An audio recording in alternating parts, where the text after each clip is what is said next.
How confident are you? Do you believe in your ability to accomplish your running goals? Do you think that you have the mental fitness and the physical skills to run a marathon? Accomplish any time goals that you have for any race distance? What about accomplishing a really difficult long run? Or maybe executing a challenging workout on the track? Are you someone who believes in your capabilities? Someone who thinks, yeah, I can do that? Or are you someone that second guesses yourself? Are you someone who thinks that, I don't know if I can do this, I haven't done it before, it's really going to hurt, I might be in pain? Or in other words, do you succumb to that heckler, that critic on your shoulder? Instead of the cheerleader, instead of the person telling you you can do it, are you someone who looks to the heckler and starts believing them? I'm Jason Fitzgerald, the head coach of Strength Running and the host of the Strength Running podcast. And in this video, what I want to do is describe the sources of confidence so that you can become more confident.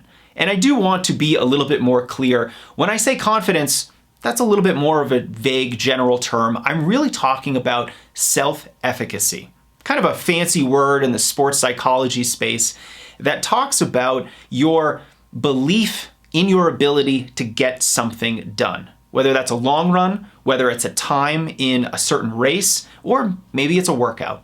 No matter what the goal is, do you believe that you can do it? And in this video, I want to go through all 6 of the sources of confidence that are out there and how to cultivate them so that you can develop unshakable confidence in your abilities and accomplish more of your running goals. Now, confidence is built a lot of different ways, but one of the most effective is through prior performance. If you've done it in the past, you probably believe that you can do it again. So for anyone who's trained for a marathon before, you've probably gone out and run 20 miles. Now you know not only that you can run 20 miles, but you know the process that you have to go through to be able to run 20 miles. You look at your training plan and you say, well, I'm only running 12 miles for my long run now, but just like last time, I will gradually build that distance, build that capability, and then I'll be able to run that 20 miler. So it's not only a belief in your ability to do the thing, the 20 miler, but it's also a belief in your ability to accomplish all of the steps before you accomplish your ultimate goal. Now, even if you haven't actually accomplished the thing that you're trying to accomplish, your past performances can still give you a lot of confidence. Let's just use a simple example. Let's say you are a 5,000 meter runner, or you just really like the 5K. You want to run under 20 minutes for the 5K. A 1958 PR would really excite you, but your current PR is only 2009. Well, that should still give you a fair amount of confidence because you are really close to reaching your goal. And if you only were to run a little bit faster per mile, you'd be able to do it. And so in a lot of ways, your prior performances give you confidence that you can do just a little bit better. And so by focusing on the process of training, by really focusing on the elements of training that are going to help you improve, you start inching a little bit closer and a little bit closer to your ultimate goal of breaking that 20-minute barrier. And even your past performances that are slower than 20 minutes still give you that confidence. Our second big source of self-efficacy or confidence is modeling. Now, modeling simply means that you can model your behavior, your goals, your ways of thinking, your mindset around that of other runners. Now, this was huge for me when I started running because I was fortunate to start on a team. I started running in high school, and on the cross-country team, I was a freshman. I didn't know what I was doing. I showed up in mesh basketball shorts.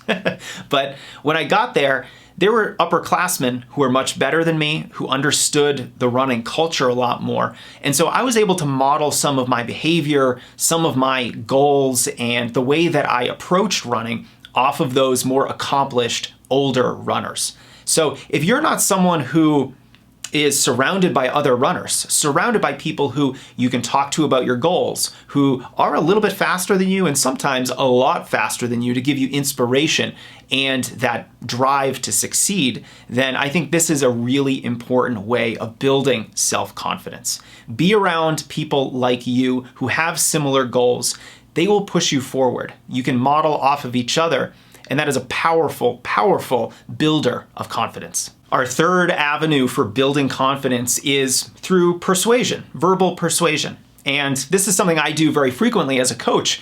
And I talk to my athletes about their goals and their prior training, and I try to persuade them that their goals are possible because I've seen the potential in their training. Their prior race performances, again, we're coming back to that one, their prior race performances give me the confidence that they can achieve whatever time goal they have in a race. And so this comes down to potentially you convincing yourself, you verbally persuading yourself that you can accomplish a goal. And that could potentially be through reviewing your old training logs and saying to yourself, look, I've done the work. I've done all these hard workouts. I've done these long runs. My mileage has been great. I've been super consistent. There's no reason why I shouldn't be able to run this distance or run this time. That is a powerful way to persuade yourself. Another good way is to have a coach or another running friend who knows you're running, who understands you as a runner, and can persuade you if you're starting to feel negative about your chances of accomplishing whatever goal you're going after. They can really be the difference between you sinking into a negative spiral of doubt and you confidently lifting yourself up and going after that goal. Next up, we have physiological sensations. Now, I do think this is a source of confidence probably for more advanced runners, but it's that feeling you get when you're doing a workout and you're crushing it and you're running really fast and you're almost surprising yourself with how well you're running, while at the same time, it's feeling kind of easy. I've certainly had those experiences. They're very rare, but when you do have those workouts or those long runs, or maybe even those races where you run so well and you're just in the right physical space to do it. You don't feel like it's too hard. You feel like it's just the right amount of difficulty, but it's not overwhelming.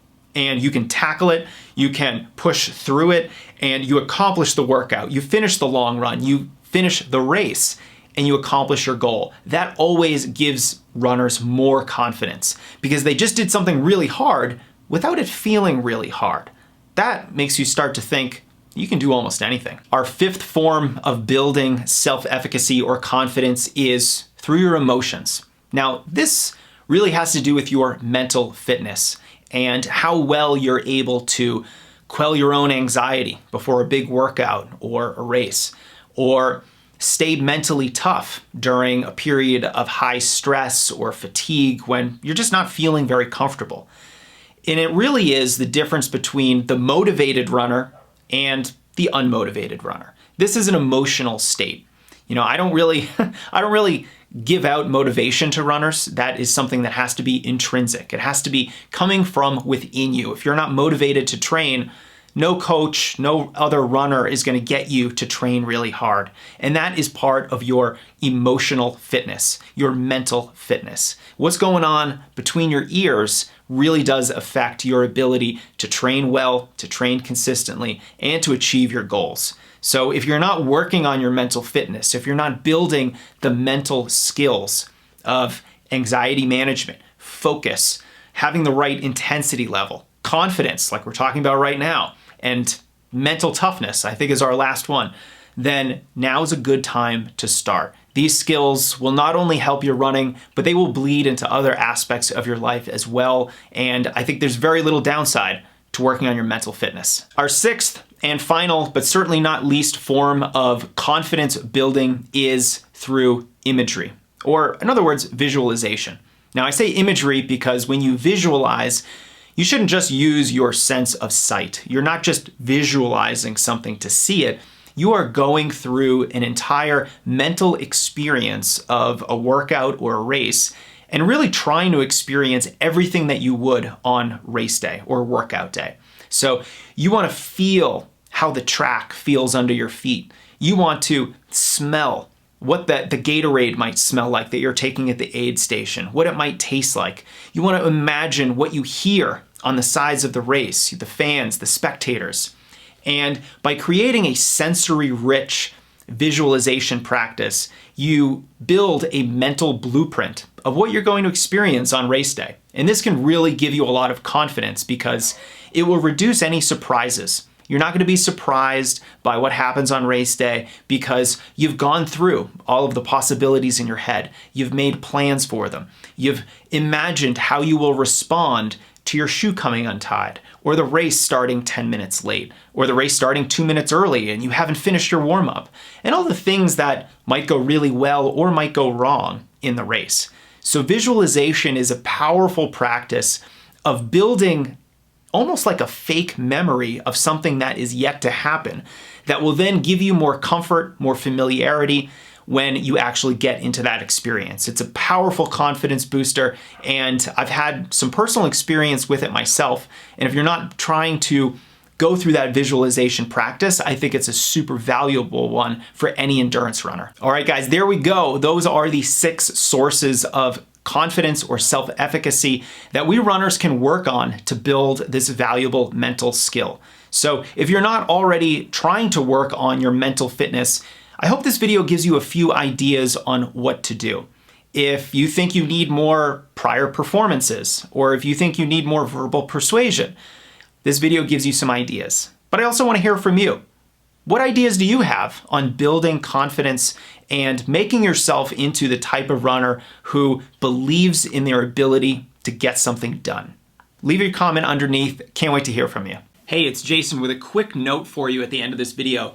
If you're liking this series on mental fitness, if you're interested in building more of your mental skills like focus, intensity, anxiety management, confidence, and mental toughness, then I want you to check out our newest program from Strength Running, Mindset Mastery.